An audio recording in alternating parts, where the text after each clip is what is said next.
So now I'm here with Jim, the gardener here, and that was his tomato you guys saw just a little bit earlier. No taller than 3 feet with over 40 different tomatoes on it, and that cherry tomato, the indigo blueberry cherry tomato, had over 100 little small tomatoes on that plant. Totally amazing. And Jim is the technical expert at Plant Success, which is a family-owned soil probiotic company. They've been in business like over 20 years now, right? Absolutely. Cool. So what we're going to learn first is, Jim, what's the secret to growing a 3-foot tall tomato plant with 40 tomatoes? Everybody wants to know. Yeah, well, it's not rocket science. We just mimic the way that nature does it. So essentially, on a root system in an undisturbed forest, you have all of this fungi and bacteria and other soil organisms that are cycling nutrients. They're extracting nutrients from rock. They're unlocking phosphorus. They're sinking nitrogen in the soil. They're creating these organic glues that glue soil particles together. They're holding a lot of water in the soil when it rains and feed that to the plants. So you walk around a forest and it is just thriving. There's plants, there's different, canopy layers, and everything seems to be a deep dark green. Well, that has a lot to do with the minerals and the microbes in the soil. And what we do is we produce what's called mycorrhizal fungi. No, we want to know how you grow that tomato. Like, what specifically do you do, man? We don't want the sales pitch. So that tomato specifically, you start with a good soil. You have lots of good. What soil did you use? So we have a company around here called Grab and Grow, and it's basically their planting mix. So I think there's some pumice in there. There's a little bit of kind of aged like tree bark. Compost. There's compost. I think they actually add a little bit of guanos in there. So yeah, there's organic matter. They add a little bit of alfalfa, if I'm not mistaken. And the secret that I'd like to attribute to John here in growing your greens all these years ago when I first started farming was I think rock dust is a huge part of a healthy garden and nutrient-rich foods. So, this is a part of our regimen here, azomite, the A to Z of mineralite, which I did not understand until... But there's better rock dust out there. We'll have another episode on that soon. Yeah, and sometimes you're limited to what's available at your local nursery. So we use the minerals there. We use a nice complete fertilizer here, 772. This one's derived from fish bone meal, fish meal, feather meal. You get your alfalfa in there for your nitrogen, kelp meal for your micronutrients, a little bit of potash in there. So humic acid, leonardite, crushed up rock. So you provide all the fertilizer and the minerals, but really the missing link, and I think the things that your viewers are starting to understand as you've been teaching and beginning to understand, because we're always learning. I've been using microbes and minerals almost since the beginning. Yeah. So I was big on the rock dust, but I also did the microbes because it's all about microbes and minerals. I mean, those are the two essential parts of organic gardening. Yeah. I mean, you hear about manure, just pile more manure on. No, you need the microbes and the minerals specifically, and of course all the organic matter too. Yeah, the microbes make the nutrients available, so they get locked up in soil. They get basically there's rocks in soil, and how plants in nature break that down is through bacteria and fungi. Essentially, they can release these really heavy different, they can change the pH of the soil, they can release these exudates that basically unlock phosphorus, they unlock the micronutrients and get that up into the plants. Not only that, but when you have the fungus on there, they actually, this is a really cool picture, so you can see this is like a root tip here, and all of this white hair, there's these little strands of white. I don't know if you can see that too good, but these little strands here are all the mycorrhizal fungi. So those aren't the roots? Those aren't the roots. So the fungi actually increase the absorbing area of the root system anywhere from 10 to 100 times. So it's like they're more efficient now. Your plant is more efficient because of these mycorrhizae. So you're getting more nutrients, more minerals. It's like supercharging them. That's why those tomatoes had so many on there. Exactly. Because it's like supercharged nutrients. Yeah. It's like you're on roids, but it's a natural way to do it. Yeah, you could say that. But it's just restoring it back to the plant's potential. Yeah, I mean, these products came out of forestry and research and understanding how forests and ecosystems grow and thrive. And what we've done in our urban soils is we've put all these toxic chemicals on. We've run things over with tractors. We compact the soil. Basically, made life miserable for soil microbes, so they up and left. And a lot of our soils, we rent here, and you inherit these soils that have lead in them. They have, all the microbes. They've been bleached out by the sun.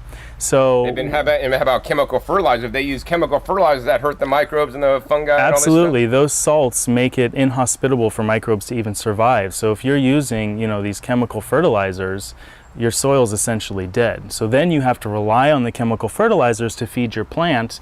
And your root systems are all small and spindly, whereas if you have the microbes, the fertility of your soil every year gets better.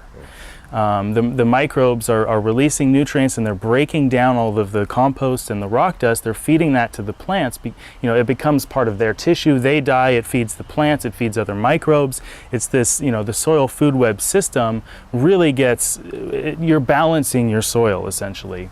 And that's when you get the highest nutrient density plants. You get these huge yields of fruits on the plants, is when that soil food web is really kicked into high gear. And it's not just, the inoculants, it's also compost. It's also feeding organic fertilizers. It's not giving anything that will hurt the microbes. So you're pushing everything towards balance and really optimizing the amount of microbes in the soil. So yeah, we love the organics thing, we do that, but because I've been working in the soil microbes for so long, I know it's a crucial part. So we hit our plants with compost teas every week. We hit our plants with foliar feeds of micronutrients, of kelp, of our bacteria products, so they're out competing anything on the leaves. So those are a few of the secrets. I'm sure I'm forgetting some of them, but we can talk about the full line of things here. Sure. So you mentioned you do compost teas once a week. Why do you do them once a week? Plants love it. So there's kind of a spike when you use a compost tea. It's what's happening is you're getting the microbes, and they're releasing enzymes into the soil, which enzymes are crucial for breaking down organic matter. It's like the little keys in the lock that allow. They're like catalysts. They're catalysts. Make it happen. Essentially. Captain. So that's like when you can buy pure enzyme products, but if you just feed the biology, it will do it naturally. That's where enzyme products get it. So we use it because those functions of the bacteria they'll spike up, and then they'll drop down as things get back to a natural equilibrium. So you kind of just keep pushing and supercharging all of these specific bacteria and things, the aerobic and the bacillus that we have in some of our products. You're pushing that to just keep producing things so the plant can uptake more minerals and nutrients and do things at a really optimum level. And you're out competing anything that you don't want in the soil. So you're just pushing the good, and out competing anything that's going to be detrimental to your plant. Cool. So let's talk about the soil probiotics. So just like probiotics for humans, right? There's different kinds. There's different kind of beneficial yeasts and fungi and microbes and bacteria. But in soil probiotics specifically, Jim, what are the main types for the most part? Good question. Yeah, so we specialize in a mycorrhizal fungi. There's bacteria as well. We have a lot of bacteria in our products. There's worms. Just your average worm is a great soil probiotic. You have arthropods, little kind of shelled creatures that are in there, moving soil around, making passages for air and water, pooping, which feeds the bacteria. What we really specialize in is the bacteria and the fungi. What about the archaea? Yeah, that's a whole nother subject that I would have to consult to go in depth on. There's another kind of beneficial probiotic for your soil. Yeah. Something I'm not an expert on. All right, good deal. So let's talk about what you are an expert on. Your company, your uncle literally has been producing commercially for over 20 years these mycorrhizae, right? So you're the best, want to talk more about the story? Yeah, so essentially the Forest Service started using these inoculums when they would replant after, timber cuts and, erosion from logging roads and things like that. And what they were using, there's two broad groupings of what we call mycorrhizae. And mycorrhizae literally means fungus root. So myco means fungus, rhizae means root. And it's a root fungus that can only live on the roots of plants. Wait, but aren't root funguses bad? Like they got that pythium stuff that destroys crops and and will rot stuff and... There are good and there are bad. There are both types. So yeah, you know, there are fungus that are crucial for breaking things down on our planet and turning that back into its constituent parts, which then becomes food for other organisms. We specialize in the type that actually partner with plants in a symbiotic relationship and are crucial really for all plant life on Earth and hence all life on Earth. So plants partner with this fungus, and essentially the fungus colonizes the root system, and it goes up into the roots and it exchanges minerals and nutrients and water for sugars from photosynthesis. And there's two broad groupings. There's endo, which forms with about 80% of plants, and ecto, which forms with about 15% of plants. So we specialize in actually both. We're the only producers of the ecto. That's kind of a legacy down from the forestry stuff that we did. But we also have the largest catalog of endomycorrhizal species in production on the Earth. And how many different varieties? So we're at about 9 of each. So like, you know, one of these blends has about 16 total if you count up all the endo and the ecto. You really won't find, a lot of blends only have one species. So why are some blends have like one species, like, I won't mention any brand names, but like, you know, the dominator species, they say, and it's better to have a dominator species than all these other kinds, man, you're just wasting your money, they say. Right. Well, you know, we take our cues from the natural world, and nature's diverse. In your compost bin, you don't have one species of bacteria, you literally have hundreds of thousands, and scientists we haven't even begun to categorize all the different varieties. It's the same thing with the soil fungus. There are specific varieties that have been isolated and tested more than others. So the dominant species that you're talking about, which we have in our blend, is part of that 9, part of the 16. It's shown a really great ability to partner with a wide variety of plants, and also it shows a good ability to increase uptake of namely phosphorus, but also just nutrients in general, so it enhances yield. And so some companies took that and ran with that. They just do the one species. We've always been about diversity, so just like we don't just do the Mycorrhizae, we also do 16 species of bacteria in all our blends. So you'll find, we were talking earlier, you know, you'll find companies that just push the one bacillus bacteria as, you know, doing all these wonderful things. Well, we have 16 species of bacteria, you know, we have 16 species of Mycorrhizae, and really what the research is showing is that the plant's in control. Yeah. So the plants will actually, even throughout a season, if they're not getting what they need from a mycorrhizal, what's called mycelium, basically the hairs, they'll actually cut that mycorrhizae off, essentially. You cut off! It's like the girlfriend that doesn't exactly. like you anymore. We won't get into that, but yeah, so, you know, it's like they will, if they're not getting what they need from the mycorrhizae, they'll actually start feeding other mycorrhizal fungi. So a single plant can partner with different species of mycorrhizal fungi, and what's good about that is kind of like an orgy. I want to be a plant root, man. Edit that part out. That's staying in, man. Yeah, soil, yeah, the soil, you know, things eat other things. It's a weird life in the soil, you know, everything's eating everything else. But, you know, so plants will actually partner with many different species, and what's cool is like, so Glomus Massae, for example, is a species that's been well documented that we have in our blends, and it's shown an amazing ability to help with transplant shock. Oh, wow.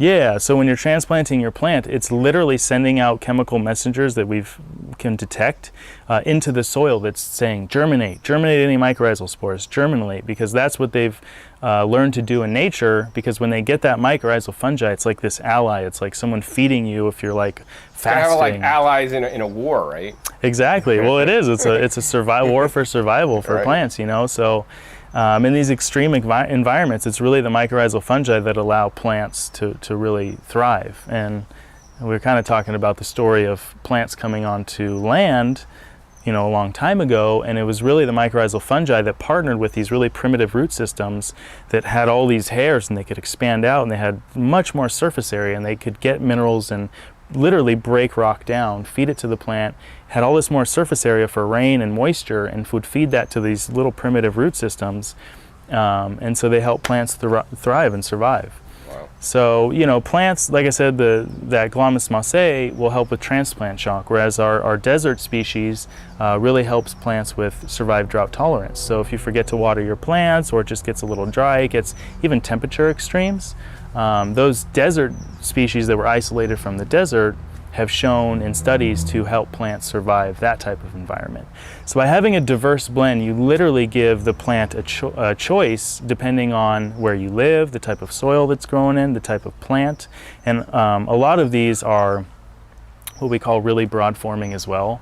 So just like the original species, the single species that I was talking about, all the varieties that we've chosen to include are very broad forming. So you get ones that can handle drought, ones that can handle transplant shock, ones that are prolific at getting phosphorus, unlocking phosphorus out of soil. Some mycorrhizae even sequester and store nitrogen. So atmospheric nitrogen will make it plant available. Oh, wow. So like your alfalfa. Mycorrhizae does this. Not only, I know there's bacteria that does it, but mycorrhizae too. Mycorrhizae as well. Wow. Yeah. So there's a whole host of things. Another cool thing is it actually takes atmospheric carbon and it secretes these little glue structures called glomalin, and that actually glues soil particles together, and that's over 50% comprised of carbon. So that's actually taking a greenhouse gas and storing it in the soil. So when people talk about forests storing carbon, the fungi is a big piece of that. So your little garden is helping, store some of that greenhouse gas as well. Wow, so every farm around the world, and hopefully you guys should be using this stuff so we can get some of that carbon out of the air, because we're at the highest parts per million in ever recorded history. Well, recorded history, that is. So anyway, we're not going to talk about that, but so basically what I'm getting from you, Jim, is that each of these mycorrhizae fungi have a different function. Like some of them will colonize on some root zones, some of them won't colonize on other root zones. Some of them will do nitrogen out of the air. Some of them may, get make different minerals available. Some may help with transplant shock. They all kind of have a different role. So it's like having a good team of different people doing different things so that you're going to get the best benefits. So I mean, to me, like a single species doesn't make a lot of sense unless it's the only thing you could get or the only thing you could use, because probably something is better than nothing, right? Yeah, something's better than nothing. Having one mycorrhizal species in there is good, but once again, you're going to have, you want that resilience, you want that diversity in the soil. So yeah, for a whole host of reasons, we found that the diverse blends actually work a lot better in a lot more situations.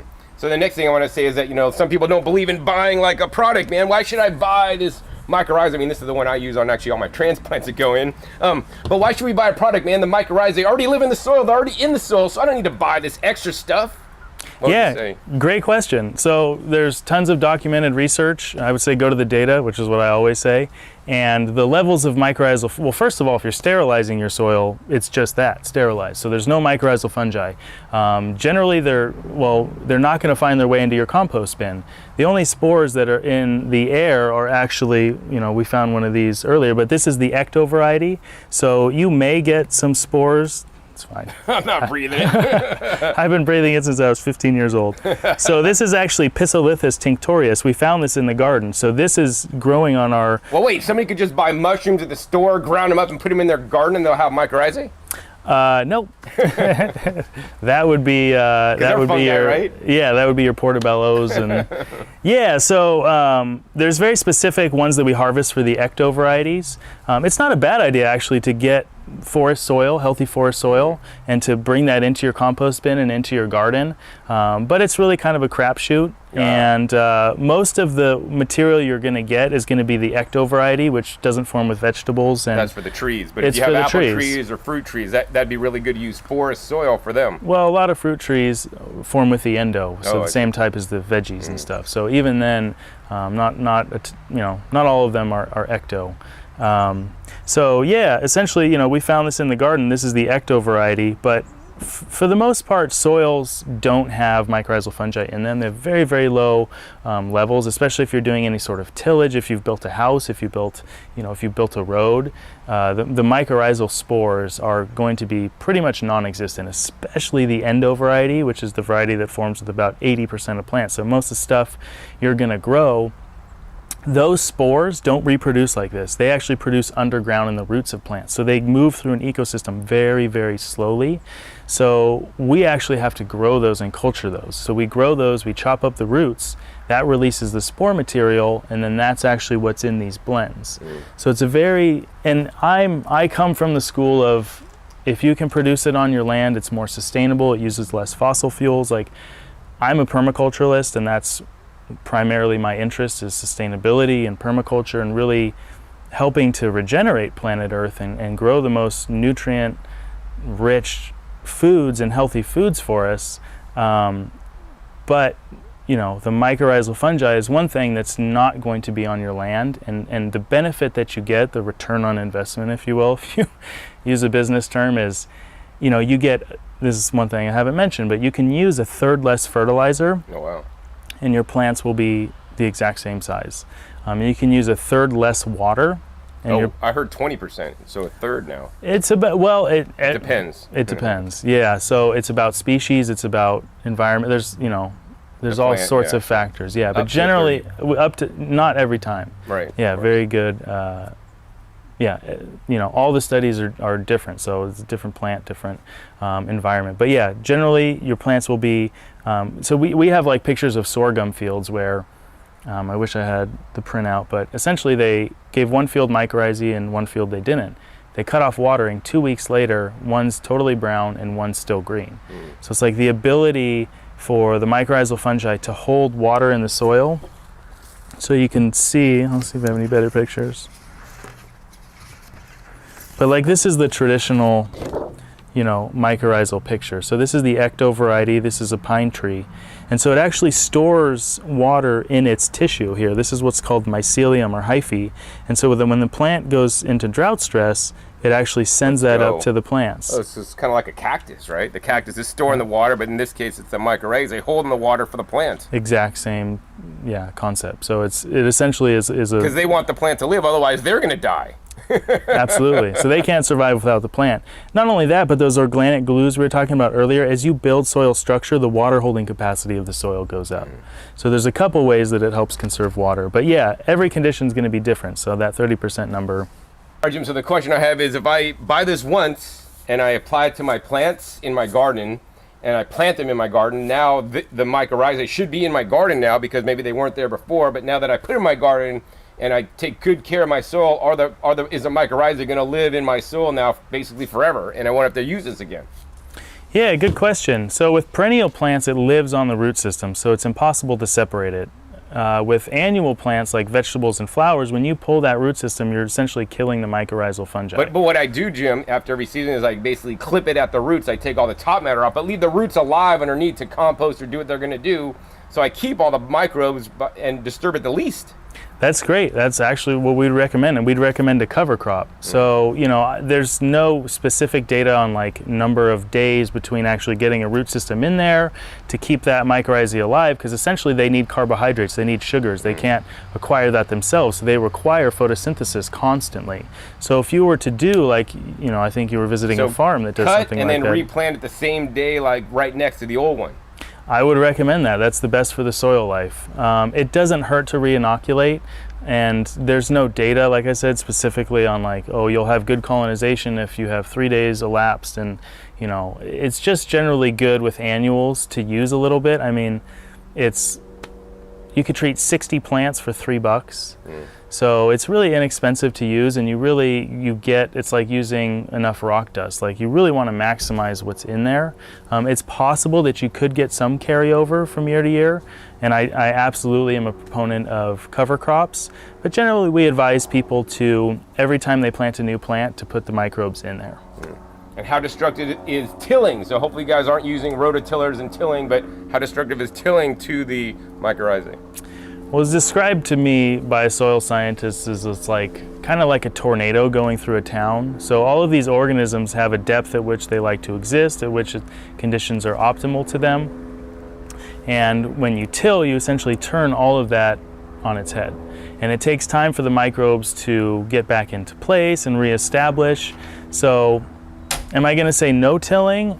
You know, I don't think that we're at a 100% no-till planet Earth, but I think reduced tillage, planting cover crops in a home garden like this, there should be no reason to till.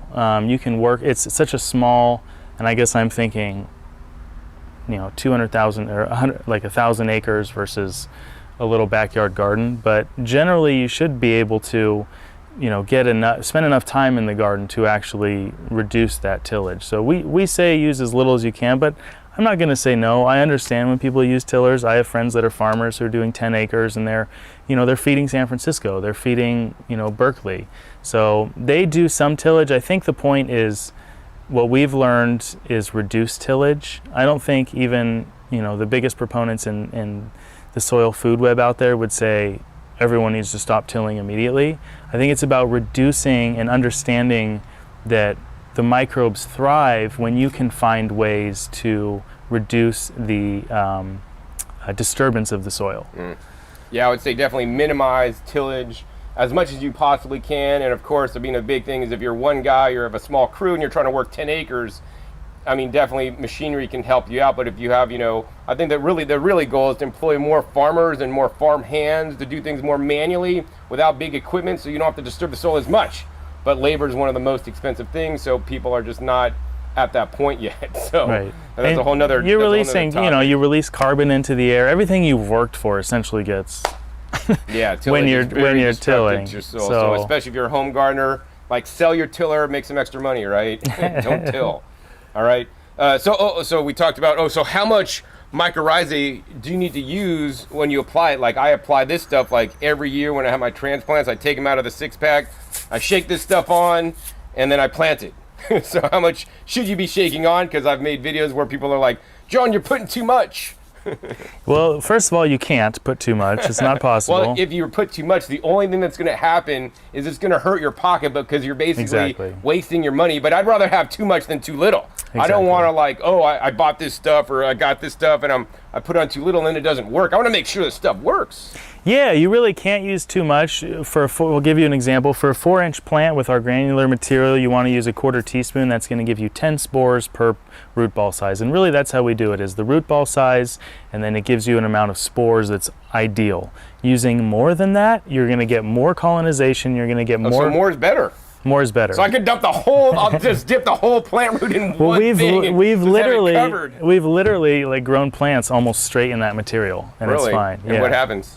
They're fine. It's not optimal, but you won't burn your plants, essentially is what that taught us. We try and overdose everything and see, okay, is there any risk of doing too much? The only product that you can do that with is our Mycochum, which is a fish kelp, humic acid and molasses. It's a liquid. It's not our microbes. It's a food. It's a plant food, essentially, yeah. So, and then this is our water soluble. This is really my favorite product to use. So it's got kelp, humic acids, and then it's got the micro package. So endomycorrhizae, ectomycorrhizae, and 16 species of bacteria. It's the same as this guy, but this guy is the soluble. This is the one I like because I just basically sprinkle it on. It's just part of my ritual. Exactly. But if I wanted to start using this, what would be the easiest way I could apply this this liquid to my plant starts? What I just mix up a whole big batch and then just dunk it in there, and then I'm good, or what? You'd want to pour it in. So teaspoon to a gallon of water. Oh, and then water right in. Right yeah, you just saturate your root ball. So we have specific measurements, right? So 8 ounces of solution. Just saturate the root ball. Think about it as this is a microbe-rich water food, and you just want to get that all dispersed through your root system so that the plant can say, oh, because the plants are actually, like I said, choreographing all this. So it's like, okay, germinate this mycorrhizae. And if you get that all throughout the root system, you're going to get full colonization as well. If you disperse all that bacteria throughout, once again, the plant chooses which bacteria to encourage, so it releases exudates if it needs phosphorus or if it needs more nitrogen. And so by providing all these, our diverse bacteria package all through the soil, you actually allow the plant to have all those at their disposal in any part of the root system. So that's why I like the water soluble. And I'll actually just brew a straight tea with this stuff. Sometimes I try and vary the teas that I use just to get different micronutrients and different bacteria and different things, so the plants can once again, diversity, the plants can sort it out. So I'll brew a tea of this, just aerate some water and dump in some of this. It has 16 species of bacteria, bacillus, pentabacillus, ezobacter, so you get nitrogen fixation, you get enhanced photosynthesis of the plants, which is kind of a crazy one to me. You get enhanced phosphorus solubilization, you get the enzyme release. So this by itself, the bacteria, is amazing. So sometimes, obviously, the mycorrhizal fungi is not germinating in the compost tea, but this by itself is, all these bacteria, is hard to find. These have all proven themselves to be really effective at helping plant growth. So, but I will use compost, I will use worm casting. So I just try and use a diversity of things. I will use rock dusts and in my compost teas as well. So I just love the water soluble. This is a really good one. But yeah, the granular is a good one too. Like you said, you just sprinkle this one in when you're transplanting. You can sprinkle as little or as much as you want. We give you the minimum that you should use to actually see a good response from the plant. But other than that, you can use as much as you want, really. But, cool. So let's talk about if somebody is using worm castings, I recommend worm castings because the main reason for the worm castings, in my opinion, is the biology in there. I'm using worm castings. I'm making my own worm casting tea, or compost tea with worm castings that I produce. That's got all the microbes in there, right? Do I really still need to buy mycorrhizae in this bacteria that you guys are offering? Will it make a difference? For the plant roots, absolutely. Like I said, the mycorrhizal fungi is not going to be in your environment. It's not going to be in the soil, especially sterilized soil, bagged soils. If they sit in the sun for a day, everything's going to die in there anyways. So bacteria, compost, organic matter, all these various things are super beneficial to plant growth, but the missing link is this mycorrhizal fungi. And that is really something that you're not going to be able to produce on your land by yourself. And that's what we offer. And then, the bacteria is great. You can use our soluble on house plants. You can use it if you live in a city and don't have you don't have access to a compost bin or a worm bin. Although in college I did have a worm bin underneath my sink, so there's really no excuse. But this makes it easy. It's like an instant biological package. It's like buying a probiotic at the store, you can get probiotics from yogurt or just prebiotics by eating mineral-rich foods, but you can also get it in easy-to-use packages. So this is just, an all-in-one where you get all of that. Cool. So I want to say, on this package, right, I know, if you buy probiotics in the store, a lot of them are a sham, right? They might say, they'll give you all the different numbers on how much probiotics in there, and then if in small print it says, at time of manufacture. Well, what if those probiotics were shipped in a UPS truck during the summer, it's 100 degrees out, are those probiotics going to survive in the package, right? So that's why, I would probably say no, and people have done different testing on them, and sometimes it's good, sometimes it's bad. That's why I like, actually, the Dr. Heroes Probiotic 10 Plus. If you're looking for a health food probiotic, that's actually living its own food, and it's actually a food-based probiotic instead of just some kind of white powder. But let's talk about this. You have all the different numbers of bacteria and the numbers of different mycorrhizae, which is really sounds like big numbers to me. Is this actually at the time of manufacture, at the time that you're actually going to use it, and how long does this stuff last? Yeah, good question. So we give ours a shelf life of 3 years, and the various organisms have sort of different characteristics. So the mycorrhizal fungi, we have an ongoing experiment of 15 years. We're still germinating spores. So they're good 15 years later, potentially on some of them. Potentially. I'll just tell you our what we're doing, experimentally. But we give them 3 years, and generally we say there's a 10% reduction in viability. Kind of like seed viability, right? Your seeds, exactly. They're good. The next year they're super good. And then as time goes on, they kind of you'll get less percentage germination. So that's how it doesn't ever go bad. It doesn't self-destruct or explode. It just may not work as good. Well, they've actually germinated spores that they've found in the ancient Egyptian tombs. So. Well, of mycorrhizae? Yeah. Wow, just like they've germinated date pits from, hey, they had mycorrhizae back then in Egyptian times? Did they? Well, it's planet Earth. They didn't have plant success, but. Is growing in the environment, so I can guarantee that. Well, yeah, anyways. Since plants first came on land. So let's talk about the analysis. So is that an analysis at time of manufacture, or the guaranteed analysis when you actually apply that, provided you do it within 3 years? Yep, no, it's when you actually apply it. And actually what those counts are is we will take random samples of our product and we will send it to an independent lab, and they will give us back the counts. And from that, we actually give a buffer. So say there's... we get 25 spores, or propagules is what we call them, per gram of the mycorrhizae. We'll probably put 17 or 18 because we want to buffer for, things happen. it may be a little bit more, a little bit less, but so that 25 number, we go way less, so that every time you're at least guaranteed those minimums. And that brings up another question of like storage, right? So our products we list right on there store between 45 degrees and 85 degrees Fahrenheit, never exceed 140 degrees Fahrenheit. And we communicate that to stores. We base our shipping around that. So we are a microbe company, and we try and really pay attention to how we handle the material and how it's delivered to the customer. And so, you know, sometimes you'll run into problems with companies who just repack stuff and they're not necessarily treating the organisms right. So you kind of get a really wide variability in the effectiveness of the products, which honestly gives the whole industry and our products a bad name, because people are like, I used it, I didn't see any difference, you know. So you want to make sure when you buy an inoculant, buy it from a reputable company. Don't buy it from, you know, I've seen little plastic bags on store shelves that say Mycorrhizae and it looks like sand. Like, it's invisible to the naked eye, so there needs to be some integrity behind the company and the people that are making, storing, and shipping these organisms. So you're very right. It's just like with the probiotics in the health food industry. You know, you've probably done a lot of research on that company. You look at how the stores are handling these materials, and it's the same thing for soil probiotics.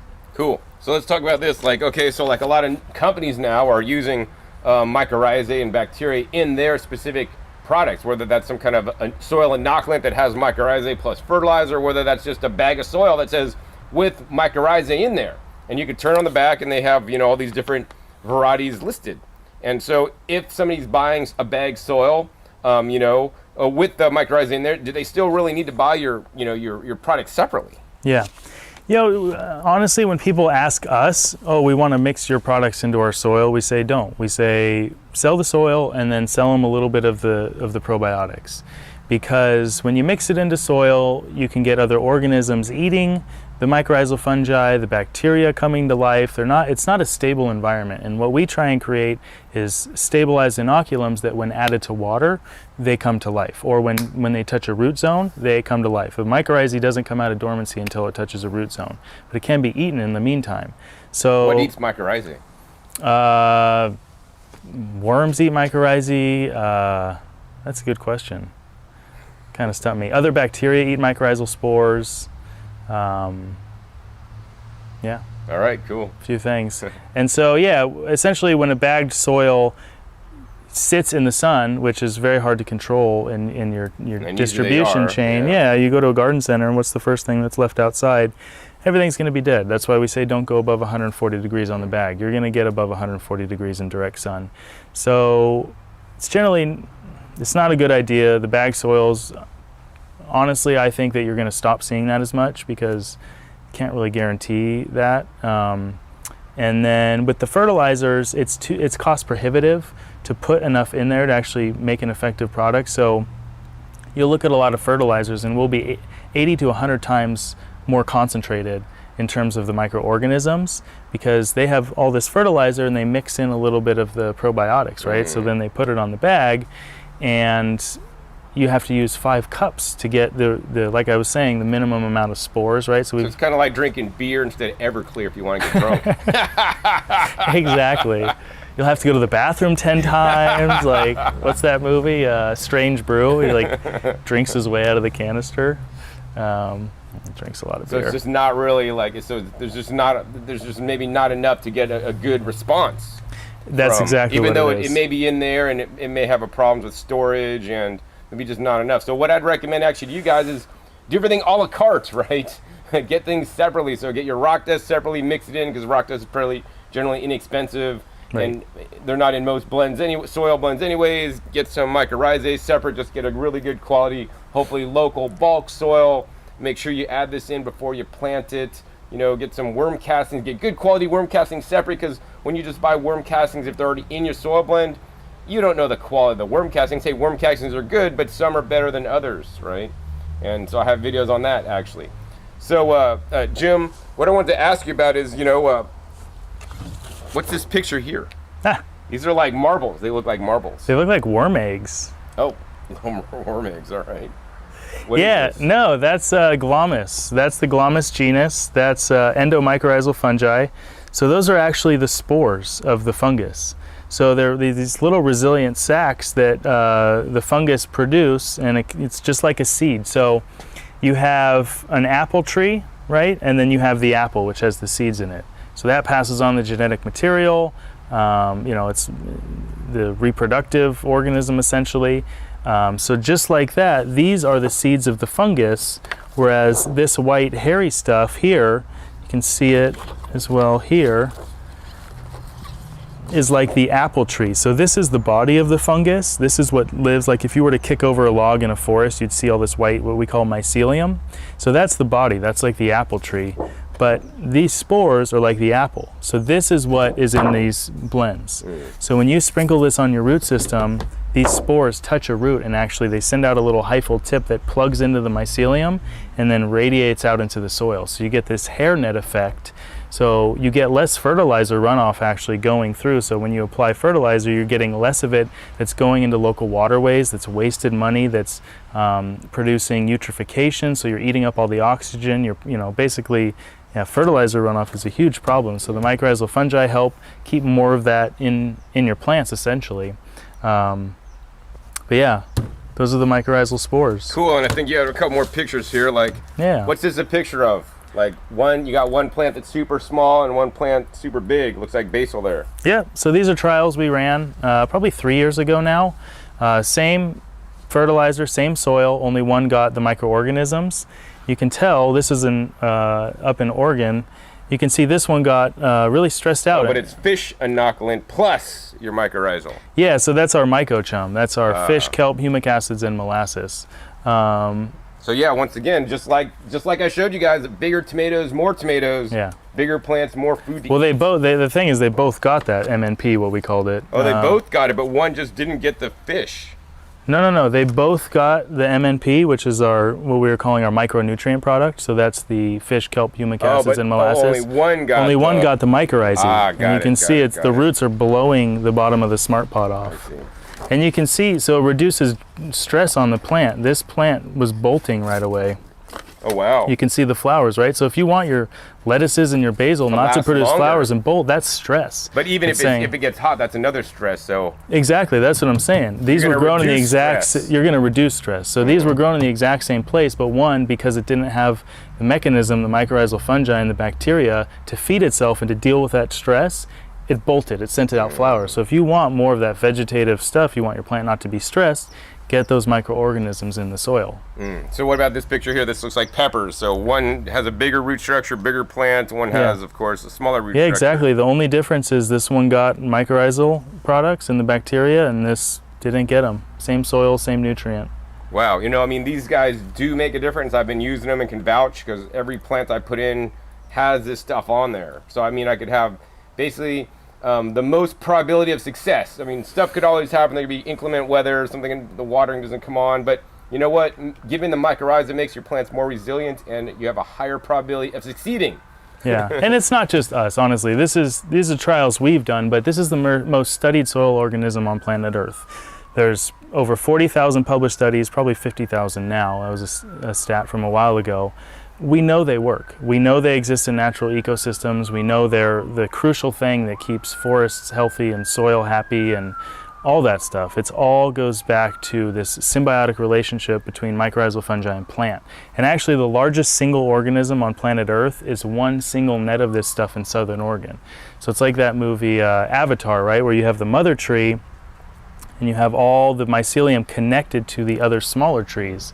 There's research that we now know that actually the older trees in the forest will actually feed the trees that are can't photosynthesize enough, so they're in the under canopy of the forest, and they'll actually channel nutrients around the forest. So there's drought over here, so the resiliency of the entire forest is brought up because everything's linked through this mycorrhizal network.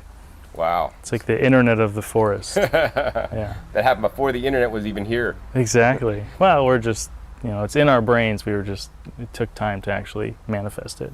Cool. So does the mycorrhizae colonize on, let's just talk specifically about vegetables because I want you guys to grow your greens and other vegetables. So can you use mycorrhizae on every product or every different vegetable plant start or every kind of vegetable seed? Will they benefit? So they'll benefit. Every plant will benefit from the bacteria because they exist independently of the plant. So they're releasing enzymes, they're breaking down organic matter, they're solubilizing nutrients, they're solubilizing micronutrients and feeding that to the plant. Mycorrhizal fungi form with about 95% of the world's plants, roughly. Notable exceptions for your viewers and someone like myself is brassicas. So like your broccoli, your cabbage, kale, collards, bok choy, all the mustard family. Exactly. So they actually don't form the mycorrhizal relationship. Azaleas, rhododendrons, blueberries don't form with the species that we have. And yeah, so those are kind of like the big notable exceptions. Everything else forms for the most part. Either endo or ecto. But like I said, endo forms with about 80%, and then ecto forms with about 15%. Our blends contain both, so the ecto is really cheap to produce, the tree variety. Like I said, you know, we were talking earlier, there's millions and millions of spores in a gram of our material, so it's really easy for us to produce. This came up in my front yard. This is the dominant species of the ecto. This is what's called Pissolithus tinctorius, or dead man's foot. I find this everywhere. It's so super ubiquitous. This is the tree variety, the ecto. So it's really cheap for us to find and to produce, but the endo, there's a little bit less spores in the material. Cool, yeah, and that's why I like this product here, because I mean, whether I'm up planting a tree like I was earlier in the week, or whether I'm doing my vegetables, like this has all the different kinds in there. And you know, is it worth it just to get the one with the endo or ecto if you're a tree grower, or if you're a vegetable gardener, or should you just get one with all of them in there? Yeah, generally, unless you're like a large-scale producer of strictly Douglas fir, you want to buy a blend, right? It lasts 3 years. It's super cheap. This package, it's $20, treats 500 4-inch plants at the recommended rate, like we were talking earlier. So it goes really far. It'll last a number of years. You can't find just straight tree inoculum out there. And yeah, you know, it's an all-in-one. You get the bacteria. This is the most effective product for the majority of gardeners. I'd say 90% of gardeners. Yeah, I mean, this is the product that I use myself also. And if you see a video that I'm like planting my brassica family plants, because I plant a lot of those in the winter, fall, winter, or the time's coming up soon, I'm sprinkling this on there. John, why using mycorrhizae in the brassicas? It doesn't work. Well, what you guys just learned is that actually this has more than just a mycorrhizae. It has the bacteria, 16 different kinds. So before we go, Jim, let's talk quickly about the bacteria and why that is so beneficial. We talked mostly up to this point about the mycorrhizae. Yeah, so you have a lot of different genus in there. There's about 16 species, but each genus even we have about 5 or 6 species where they're a specific genus, and so they'll be good at, like the bacillus is really good at releasing enzymes, solubilizing phosphorus. So we have about 6 species, so very covered, right? You can buy a single species, once again, bacteria out there, but they're all a little bit different. They all function in a little bit different ways.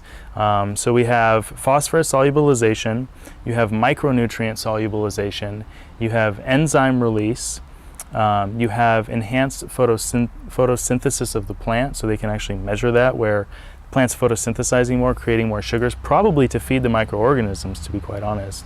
And I think there's more to it. Some things I can't actually talk about on camera, which we talked about earlier. But yeah, those are the big ones for the bacteria. So it's just like your compost bin. It's just like your compost tea. So you're getting the same functions of the bacteria. Nitrogen fixation. I'm just amazed at, I was researching each individual species we use, and I think there's 6 or 7 that actually fix nitrogen into the soil. Oh wow, of the 16 you have in there. Yeah. 6 or so, a good percentage. So why plant peas? Use some mycorrhiza, right? Yeah, absolutely. And they do multiple functions too, right? So they release polysaccharides as well. It's another thing, but so they may release polysaccharides as well as fix nitrogen as well as release enzymes. So you're getting, like, each species has a multitude of functions. But it's just like the permaculture principle, right? Like, if you need phosphorus solubilization, don't use just one species, right? Like, there could be some condition that eats all of those microorganisms, or they may just not like it in your soil because it's too acidic or whatever. So if you have like 9 different organisms, some are mycorrhizal, some are bacterial, some are come out from the exudates off the worms, that function of providing phosphorus for the plant is supported by many different players, if you will. Right, so I would say the law of minimums applies basically, and you want to explain, Jim, what the law of minimums is, whether that's in different minerals or the microbes even. Yeah, absolutely. So it basically says that you need I'm actually probably going to butcher this, but essentially it's like if you're missing a specific micronutrient, say like boron or something like that, your plant will hit that limit. It can only grow to or be as healthy or flourish to a certain point. So it's the law of minimums is that the smallest thing is going to limit the growth of your plant. Right. So you need to bring up, it's like they use the analogy of the whiskey barrel or the wine barrel, right? So each individual piece of wood is holding the water in. So the lowest piece of wood maybe is here, if they're all different lengths. The water, as you fill it up, is going to trickle out over that missing link. So if you have to build all of them up to get the water level up to a point to fill the barrel. So it's like the lowest thing that you're missing is going to be the Hurt thing you the most. that limits the plant. So with the microorganisms, it's the same thing. So you provide that resiliency. I think of like permaculture was like you have multiple elements supporting each individual function. So, and it's the same thing, the microorganisms are actually going to pull those things out of the soil. Sometimes those micronutrients maybe just be locked up,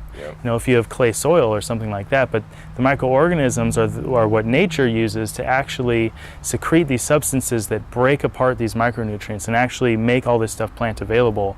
Something that I was learning recently, I was reading some research by a soil researcher, and they were saying that a lot of the soils they test actually have enough nutrient in them, they're just unavailable to the plant. And her recommendation was microorganisms, use an inoculant, but also Lane Ingham says that. She doesn't really believe in rock dust because she says the soil's got the rock dust or different minerals in there. Right. But I'm like not a betting man or a gambling man. My brother is. But, I want to just make sure if I am going to gamble, I'm going to make sure I'm going to win, right? So I like to just get for the insurance the azomite, different kinds of rock dust, and put in the minerals, even if you got worm castings, right? You want to make sure those guys are in there. And so then you don't have to worry about it. You have to worry about, is it in there? And they might be in there, right? And soil test, if you want to test for like 70 minerals, you can maybe do that up in Canada for like several $100s. But let me tell you, buy a bag of azomite, I could get a bag for $16, $21 if I want to get the granular version near me.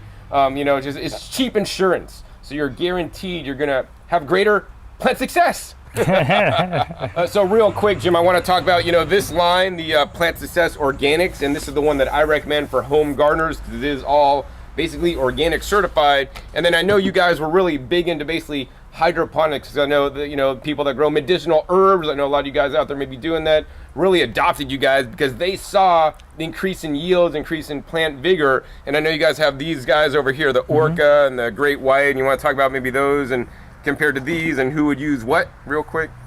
Yeah, so essentially, like you were saying, the Plant Success Organics is 100% certified organic.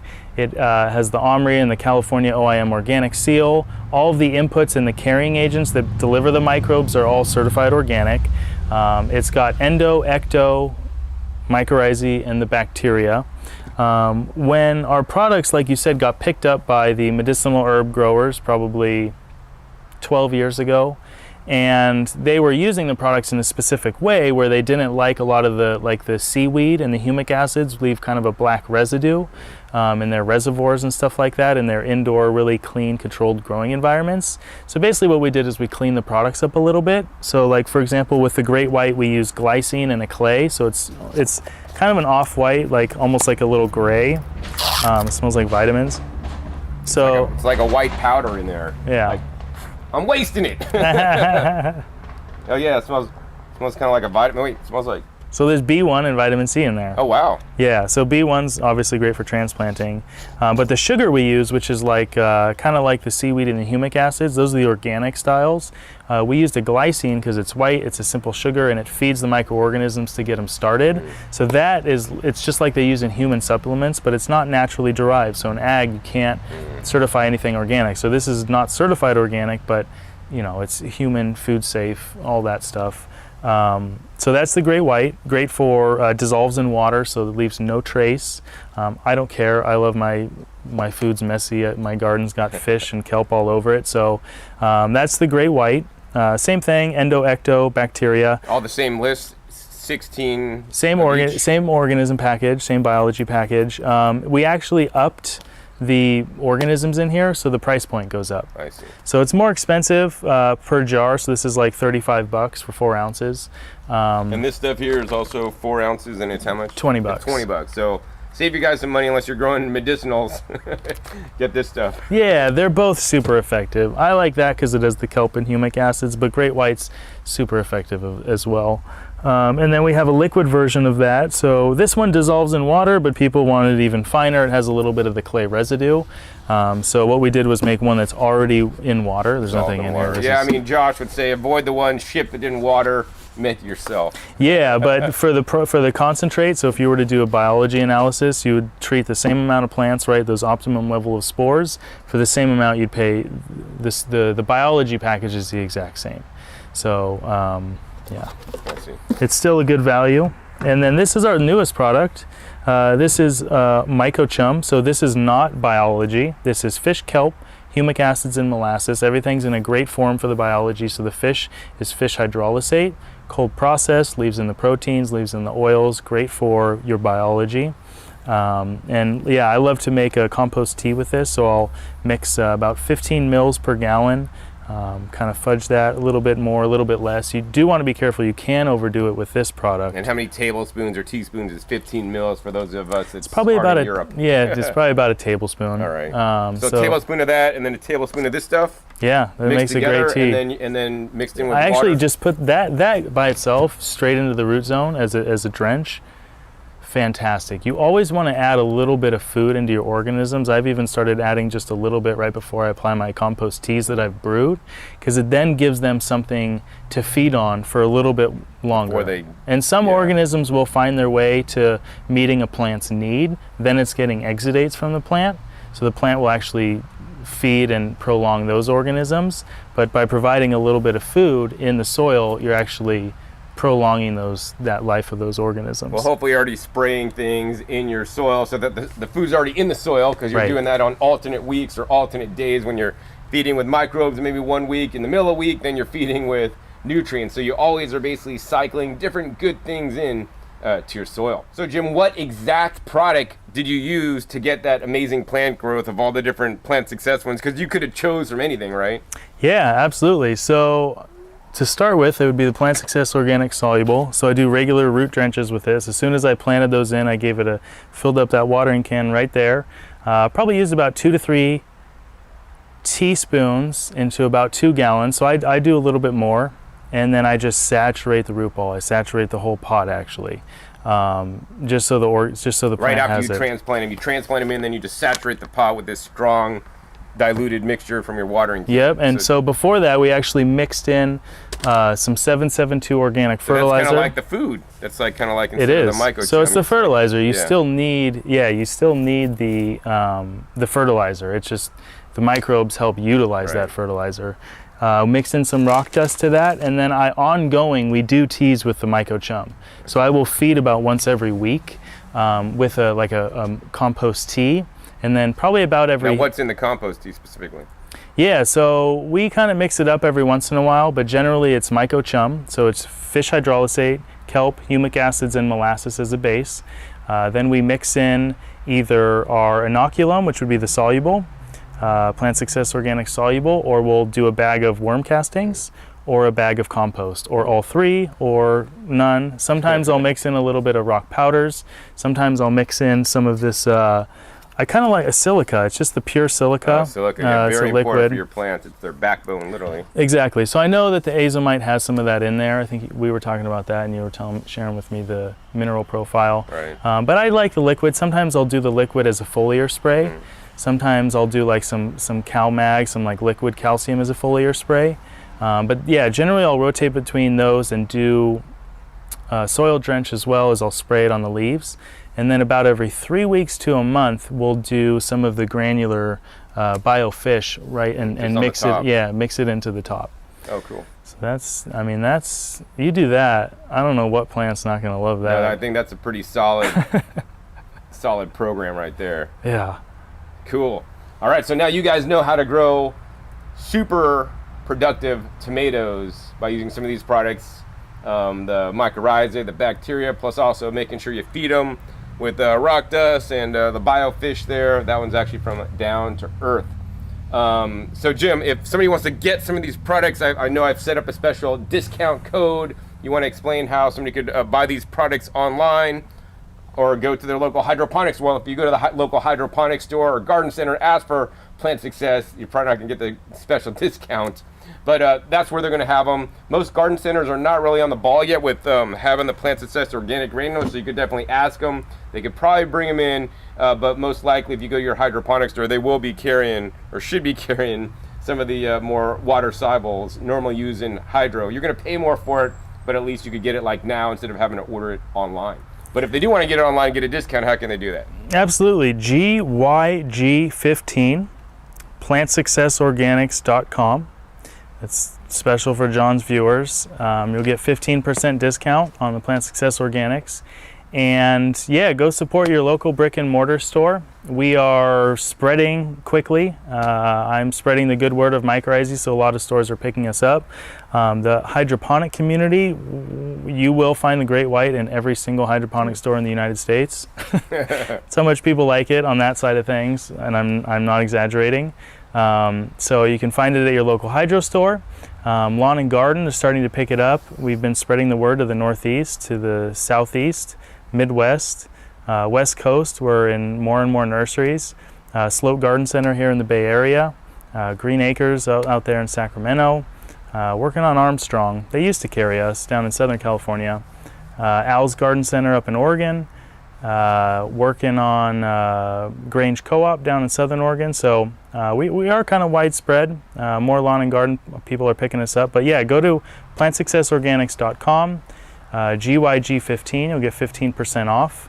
And online, it's kind of probably all over the place. Cool. And so last question I have for you, Jim, if somebody wants to contact you to learn some more information about mycorrhizae, if they have additional questions that weren't answered in this episode, how can they learn more about the mycorrhizae and maybe even contact you? Absolutely. Just shoot me an email, jim@plant-success.com. You can also go to the info box at our websites. You can follow us on Instagram. So it'd be Plant Success Organics is our handle, if you will, at Plant Success Organics. Same thing with Facebook, same thing with Twitter. All right, cool. All those channels. Sounds good. Any final words of wisdom to my gardeners out there today about anything we discussed or anything else that you want to share? Yeah, just get out there and enjoy gardening. Like every failure is a learning opportunity, and I've been doing this since I was a little kid and eventually got into farming, and it's so joyful. It's such a healing thing to be working with plants and growing your own food for your own health and well-being. So just get out there and do it. And this guy he's such a resource. We're so lucky to have him. I've learned so much over the years from John. So keep gardening, keep learning, keep enjoying it, and keep spreading the good message of organics and locally grown, homegrown food. Awesome. Yeah, definitely some wise words. I would heed those words and get out there and start. If you haven't started a garden yet, hey, now you know to use the mycorrhizae because it'll just give you a higher probability of success. It'll, reduce fertilizer needs, reduce watering needs in times of drought that's probably coming, or is already here for some of you guys. Mycorrhizae is one of the things that I basically don't plant a plant start without it, and I don't think you guys should either. Oh, and it also works on seeds, so just put some, next to the seeds when you're planting them into, so that as soon as the seeds germinate, the roots come out, the mycorrhizae is right there to start colonizing. Make sure you put some food in there for the microbes in the meantime. All right. So with that, if you guys enjoyed this episode, learn more about the mycorrhizae plant success, hey, be sure to give it a thumbs up. Next time I can come by maybe early in the season when Jim's got even a bigger and more lush garden to make another video. So if I get 1,000 thumbs up, I'll make sure, put on my list to come back and learn, so you guys can learn more about the mycorrhizae. Also, be sure to click that subscribe button right down below, and make sure you click the bell, even if you're already subscribed. Click the little bell so you get notified of my new and upcoming episodes. I've come out every 3 to 4 days. You never know where I'll show up or what you'll be learning on my YouTube channel. And finally, be sure to check my past episodes. Oh my God, my past episodes, over 14 episodes at this time, teach you guys all aspects and going deep into different areas that other online gardeners simply do not get into. So you guys could learn how to grow the highest quality, best food and then the most productive food at the same time, all right? So with that, my name is John Kohler with growingyourgreens.com. We'll see you next time, and until then, remember, keep on growing.